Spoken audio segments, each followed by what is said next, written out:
you're mentioning all these inspirations that you've had throughout the years musically, and random names come into the conversation. Sarah Silverman, you've worked with. Kate Hudson's your pal. Who is the most bizarre friend you've made along the way that we would never imagine that along the way Katy Perry's become friends with? I actually just became friends with a fantastic woman named Stevie Nicks. And she is a beautiful woman, and I got to have tea with her in London. And she just has so many little nuggets of wisdom and, kind of sees straight through my soul. She's very kind and a sweet woman. So I wouldn't say that would be weird or anything. I just think it's fantastic. I'm so honored that she would make time for me. But I like kind of hearing what people who have gone before me have to say about all this stuff. Yeah.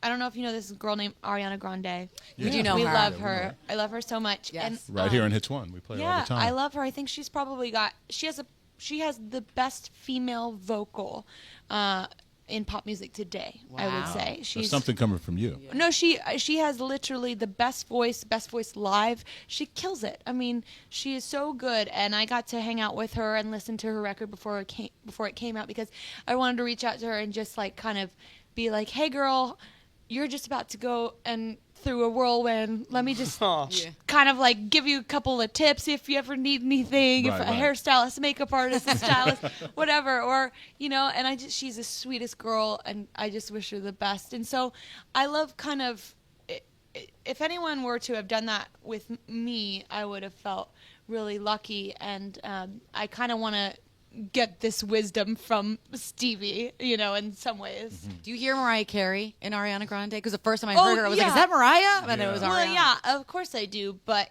she's different. It's just a compliment of oh my God, you can sing every note. I was wondering, what was your inspiration for your new album? My inspiration is a very great question. The inspiration for my new record, which is called Prism, is really about this time in my life where I got to look inside of myself and kind of be in check with myself and see if every part of me was okay, and kind of learn about my own self-love and my own identity. The reason I call it Prism is because I let a lot of wonderful positivity and light into my life, and it influenced my songs, and then I kind of get to reflect all of these positive messages and light and colors like a prism to the listener. So, I think there's a lot of fun party songs on the record that I'm sure you'll get to hear that don't have any anthemic message, because I still like to do that stuff like Last Friday Night.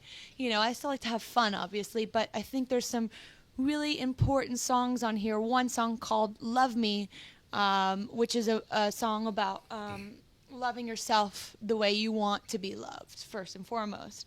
And then a song called Unconditionally, about unconditional love. And that can come, in a relationship. It can come mother to daughter. It can come any way. It could come between sisters. So I think there's just a lot of light that influenced me.